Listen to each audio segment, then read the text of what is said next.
It's time for another power-packed episode of Evolved Sales Live. Welcome back. I'm Jonathan Fisher. Whether you're an individual or a corporation, your credibility is absolutely essential to your success. When you have it, people trust you, believe what you say, feel confident in doing business with you, and will probably keep doing so for years to come. Without credibility, growth is hindered, and keeping team members and customers around for the long haul becomes an uphill battle. So how do you find the gaps? What should you do to fill them? How can you make sure people see you as credible? Well, today's guest is arguably the world's leading expert on the topic, Mr. Mitchell Levy.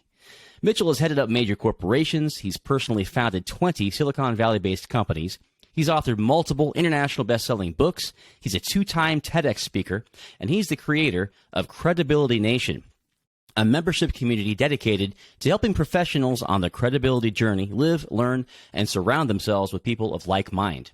With COVID restrictions now loosening, Mitchell, no doubt, hopes to get back to spending a month out of every year in Europe with friends and family. But in the meantime, he's here to share his wisdom with all of us. Mitchell, it's fantastic to have you on the show.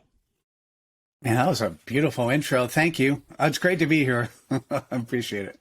Looking forward to the conversation. So, I mean, why don't we kick it off with this focus in such a unique way on credibility? How did that come about? Why is this kind of your passion? You know, in 2000, at the end of 2017, I did my first TEDx. The second one came out after doing research, and I realized I needed to change my customer base. Did that, and we are a done-for-you book publishing company. You know, 6 months from the time we start working with somebody, we've ghostwritten, published, distributed, made them an Amazon best-selling author. So 2018, I built the writing school. 2019, I changed the brand to Global Credibility Expert after going to a branding exercise. Now, the thing is, I was doing the Napoleon Hill, let's interview 500 thought leaders on credibility. And I expected to get a book. I got a book. You could see it over there. What I didn't expect to get is a life purpose. And that life purpose is the recognition of how many people show up the opposite of credible, which I'm going to call dubious. And so now my focus in life is to allow people to actually understand the simple, although apparently not easy to implement, the simple ways we can go about being credible so that we can be trusted, known, and liked, and people want to not just do business with us, but recommend us. Well, that makes so much sense, and I think it's something that folks kind of, basically know it's important in the back of their mind, but it doesn't get a lot of focus, and maybe it's not even something people know what to do, pro or con. So could you tell us what are some of the most common mistakes you see being made in the area of credibility, whether it's individuals, corporations? What have you seen? First of all, my wife actually says this perfectly. Mitchell, it's really hard to sell credibility because everyone thinks they're credible. Right? So, yeah. Okay, a mistake, one. Two, what's interesting, let me just give you a couple stats from the research, which I see in real life. I was doing a live show. Now, you suggested that I come on 7 minutes early. I was ready about 15 minutes early. So I came on 7 minutes early. I was doing a live show, and I defined coming late within 3 minutes. 23% of 500 people came late. Now, let's make it worse. 4%, 20 people out of 500 came after the hour to a live show. Okay, so listen, if you're a salesperson and I've got a call with you, or if I got a meeting with you and you come late to the meeting, the chances of you closing that sale asymptotically goes zero as you are showing disrespect. Right. So one of the things people do wrong without really even realizing, showing disrespect. So I'll give you 2 other things associated with disrespect. We have in our fingertips, I'm going to hold up this phone. We have in our fingertips this asset, which allows you to look at anything in the world. Even if you spend as little as 5 minutes Googling the person you're meeting with, so you're up to speed with whatever the current area is. So when somebody comes in the room and shows me the disrespect of having zero understanding, particularly if they want to try to sell me something, the conversation typically doesn't go the way they expect it. Well, and it sounds like what we're really laying bare is a lack of self-awareness. I think we live in an age where there's less of a focus on how others are being served well or not, and more on where we're at, what's in our own heads. And there may be some dysfunction out behind that. What do you think's happened? Like, you talk a little bit in some of your other writings about some of the shifts that have taken place that have led to this lack of understanding. Maybe speak to that just briefly, if you would. I think there's a phrase that people use that's often used freely in society. It's fake it till you make it. One of the stupidest things I've ever heard. Agreed. The reason why is if you're faking it, that means you're not actually showing yourself authentically. So there are 10 values associated with being credible. Being authentic is one of them. Being a servant leader is another. Being vulnerable is another. Faking it till you make it is pretending you're something you're not. And the person on the other side can feel that. They can know that. And so we've been taught that we need to have the answers. We've been taught that we need to know it all. The salesperson of the past has been taught that they need to be the expert and they're great and all their competition sucks. And so here's what I'm going to say is the most important person in the room when you're meeting with them is the person you're meeting with, by definition. And having the empathy to be able to understand where they are, where they're coming from, where they want to go, not who you are and what you want to do and what you want to sell. Having that empathy to be able to focus on that is so powerful. So doing research ahead of time, coming early, coming prepared, coming with your heart. In the interviews, 50% of the people did not come to the interview wanting to show me who they were. 50%. That's amazing. Now, what I would do when that happened, I'd put them in the green room and we'd talk for a little bit, and I'd increase that number from 50% to 80%. Pretty cool, by the way. But that still meant that 20% weren't ready to show me who they really were. How do I get to know somebody?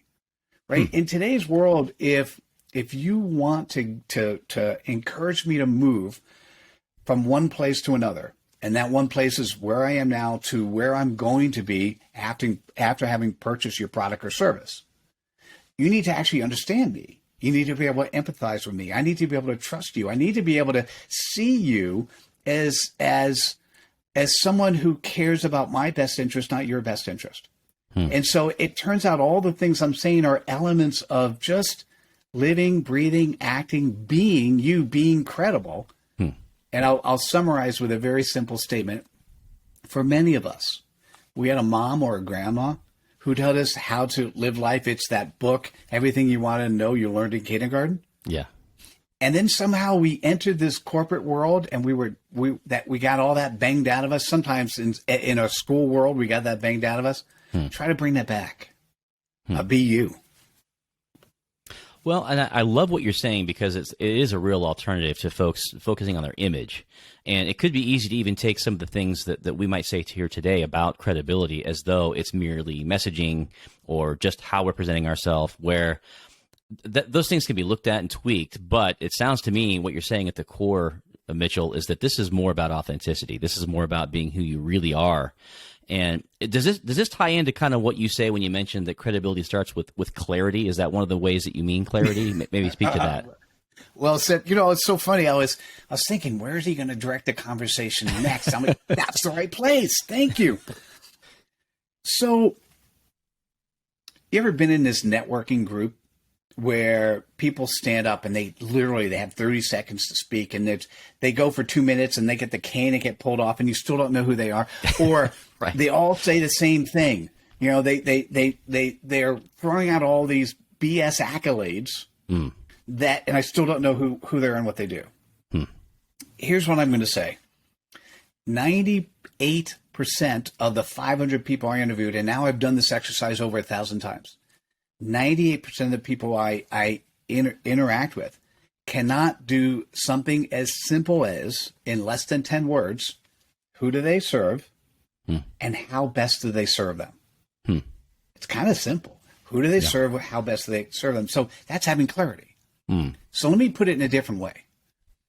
How many of you who are listening, watching, paying attention right now can actually articulate in 10 words or less the playground you play in? I'm going to share with you my playground. I have a term, I call it CPOP, Customer Point of Possibilities.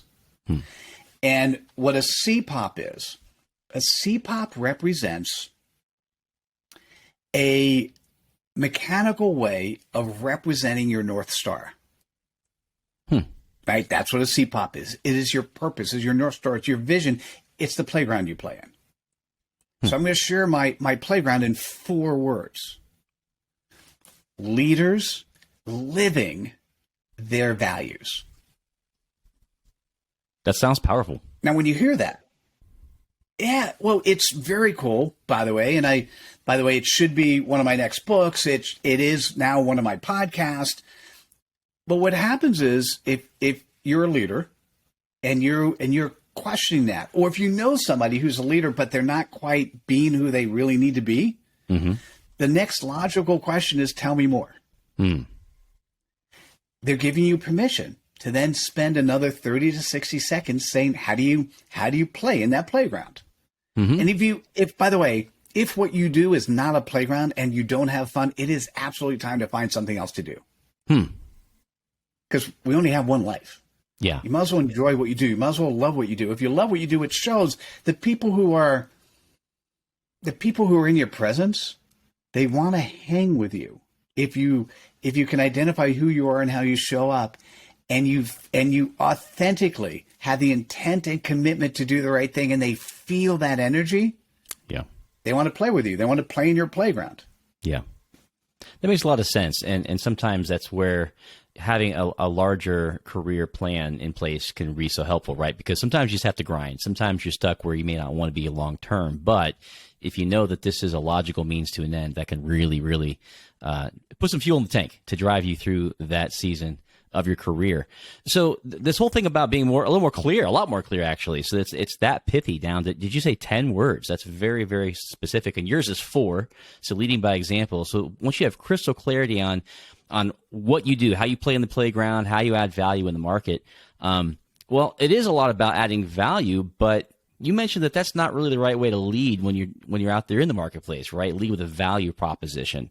Now, I'll just be frank with you. That sounds good to me, but so where are we missing the mark with that in your view? So what happens, this is really interesting. What happens is when you're at a networking event, or let's say you're in the elevator, or you're in the line of a supermarket, or whatever it is. By the way, every opportunity, someone is going to look at you, and they may be the right prospect, or they may be the right referrer. Everybody in life is a prospect, referrer, friend, family member, right? And they're going to say, "What do you do?"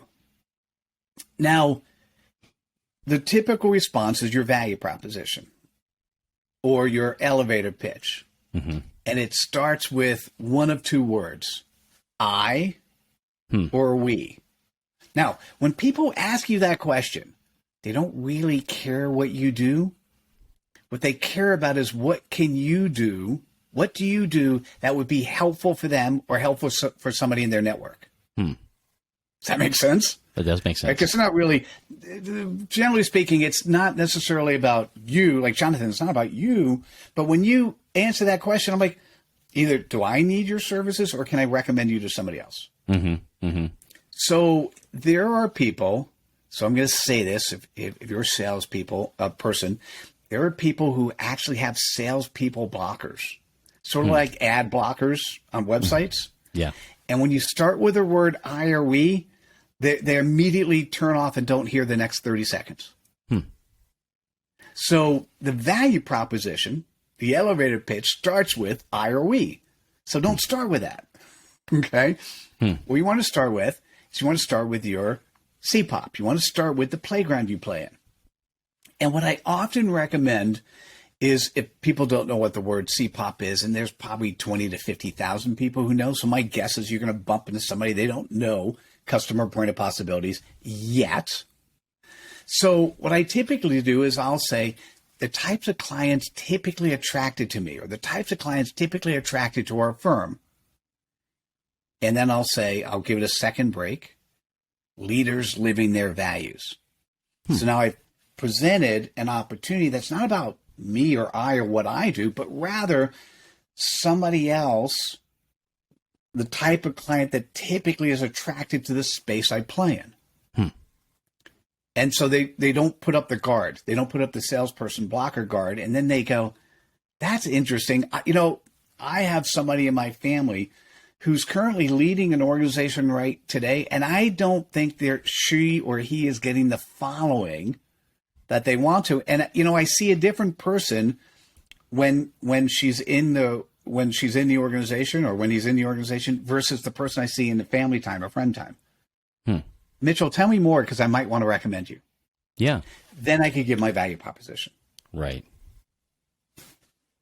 That's powerful. So it instead of it being sort of like all about you in that moment, which that sounds like a good thing at first too, right? Value proposition, that sounds good. Value, if I'm talking about me in that setting, that seems okay. But I like what you've done. You've shifted the energy because it's almost, I'm creating a sense of, okay, this is where this would belong.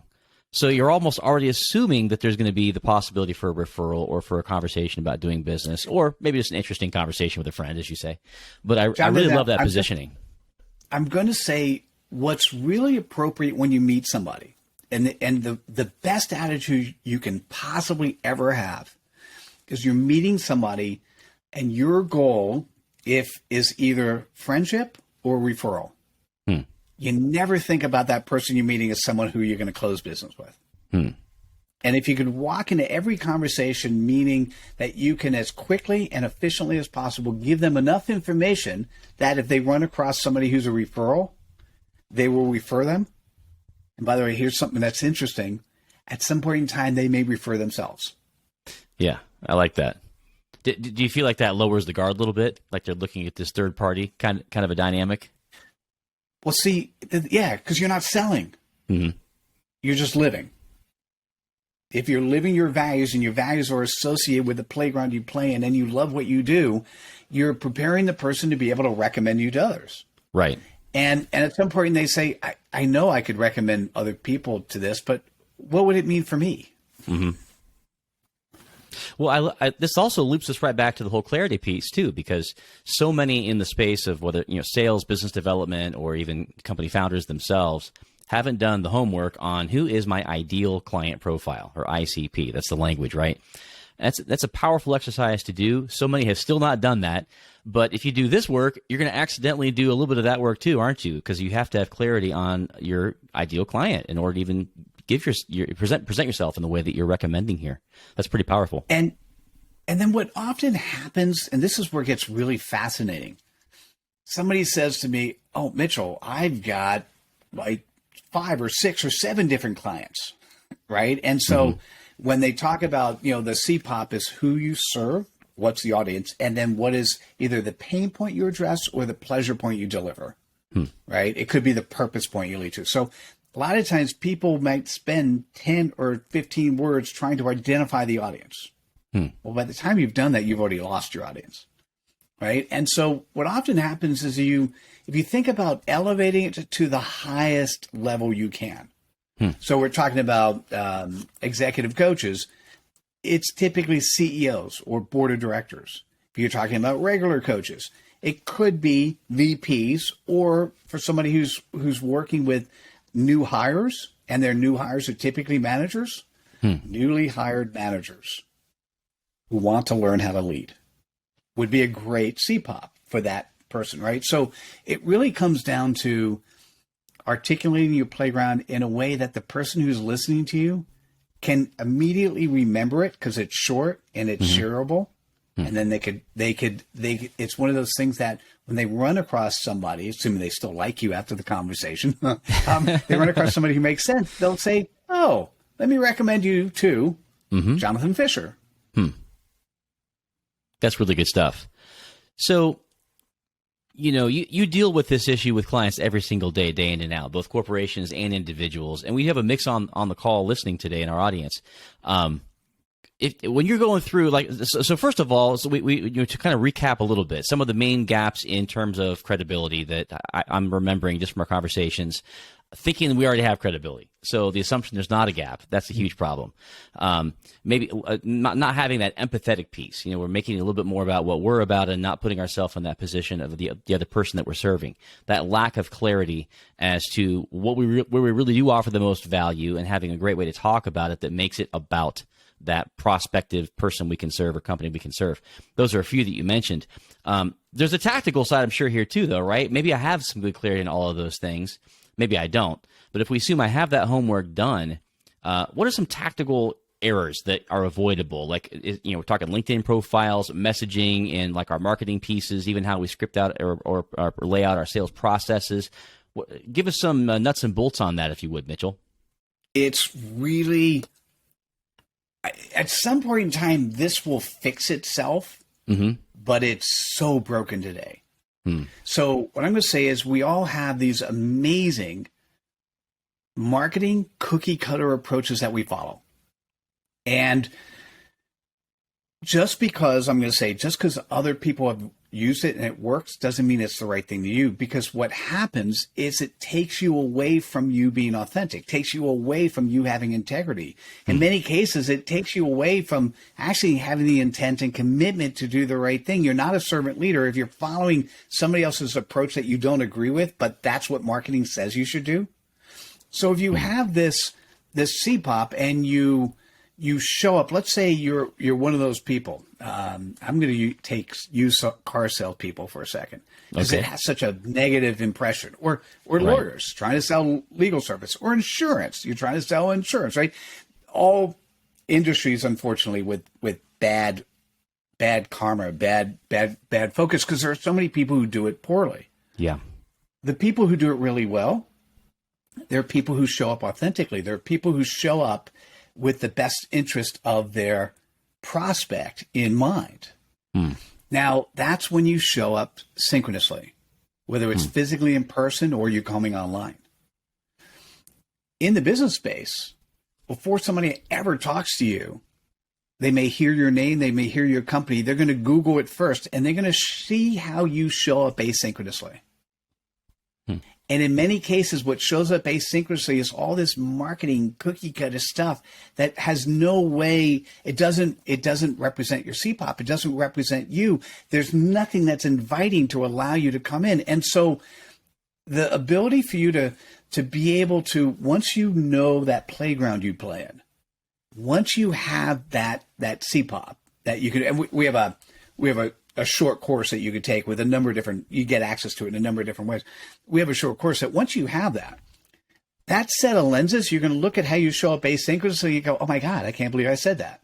And the answer is, yes, you said it because that's the people who shared it with you, the people who taught you, they didn't do it most of the time maliciously or malevolently. It's just what they did and it worked for them.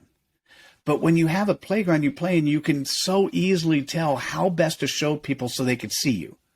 Because here's the cool part, Jonathan, we all have cameras now. We all have microphones. We have competition all around the world. People can go to your competition so quickly.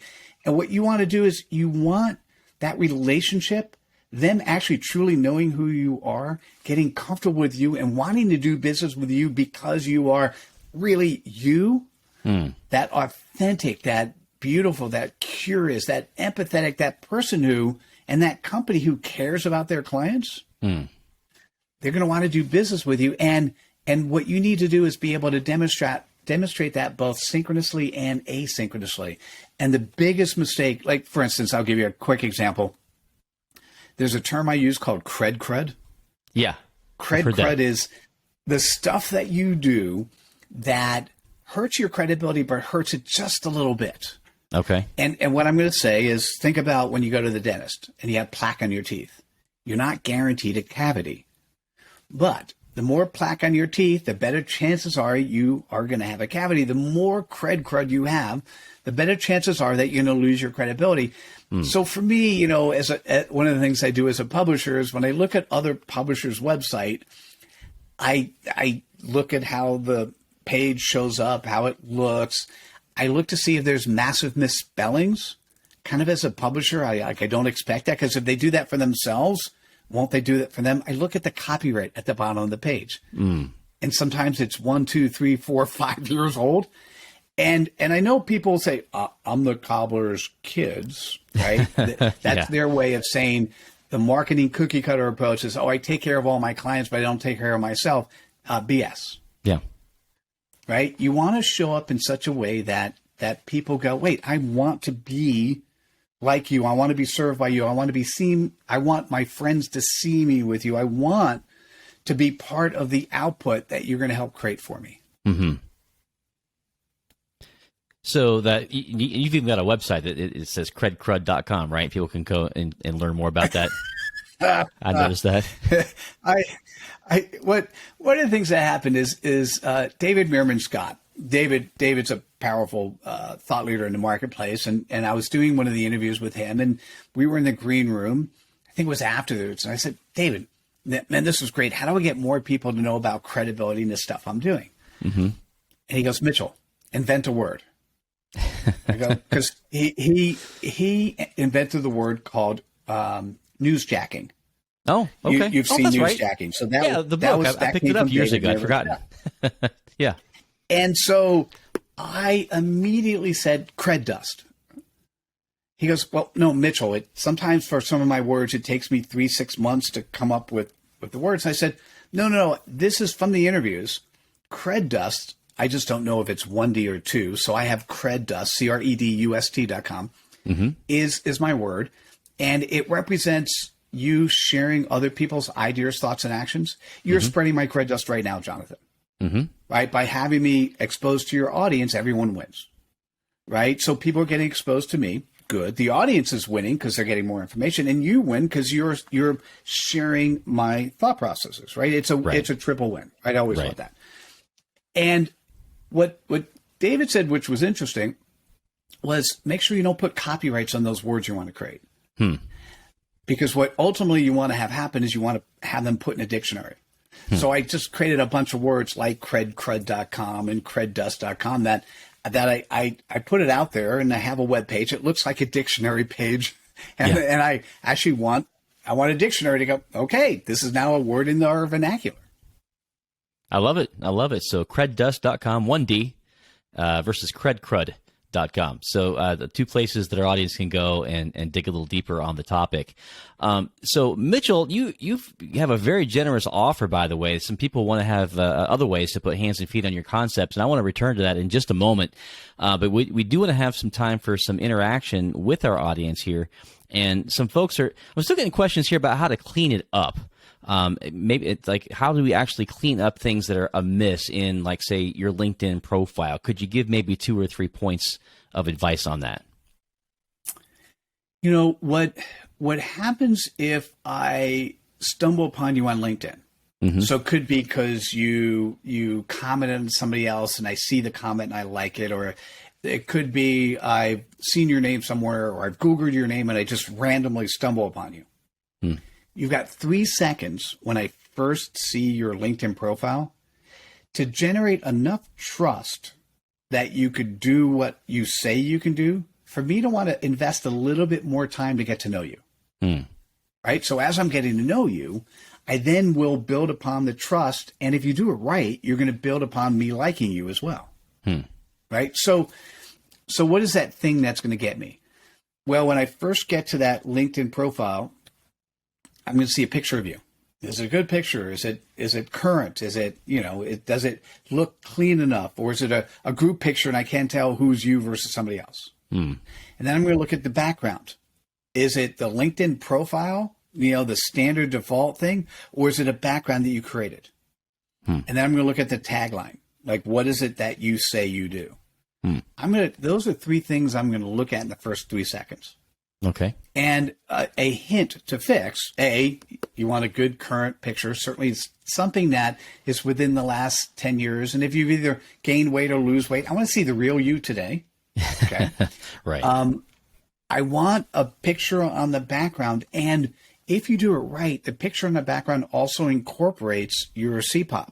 So it reinforces the playground you play in, the same as your title and your tagline, how you represent yourself. Many people treat it like a resume. CEO of so-and-so, salesperson of so, like, no, that's not what I want to see. It's not about the stuff that you have done. That I'm going to get to that as I get to know you more.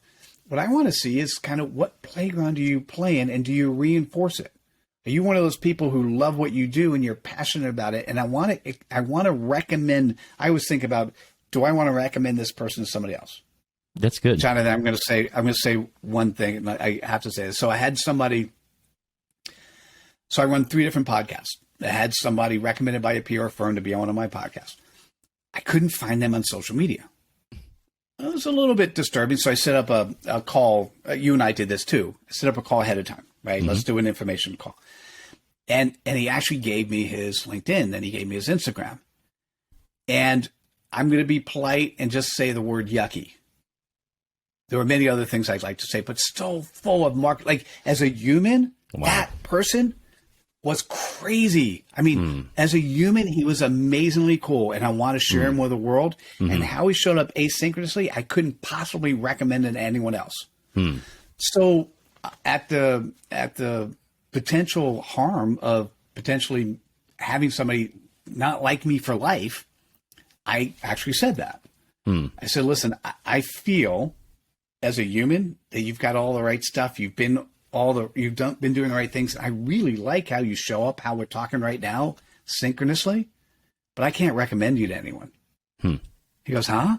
I said, because they're going to Google your name, and if they get lucky enough to find your stuff, it's going to say, and I read, it's going to say that, and that's not who I recommend to other people. He goes, but that's what my PR firm told me to do. And I said, they're just passing along a marketing cookie cutter approach that really isn't you. How did it make you feel when you put that up there? He goes, yeah, it didn't feel right.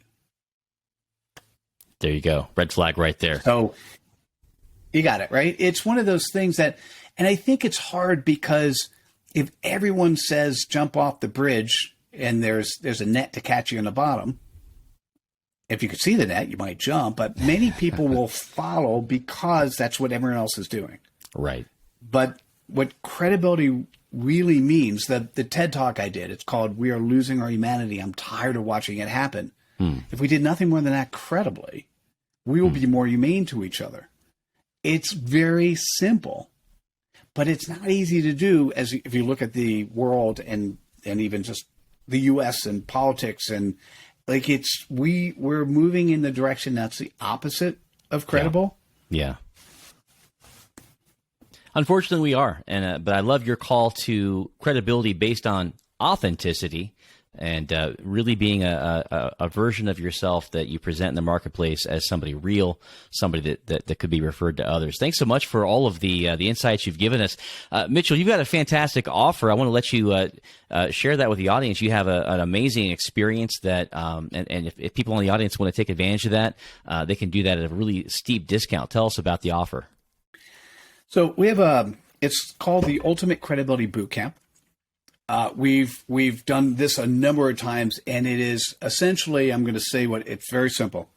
First, you take the course and you articulate your 3-second elevator pitch. Second, you are then brought through a day. It's a 2-day boot camp where you get to show up synchronously.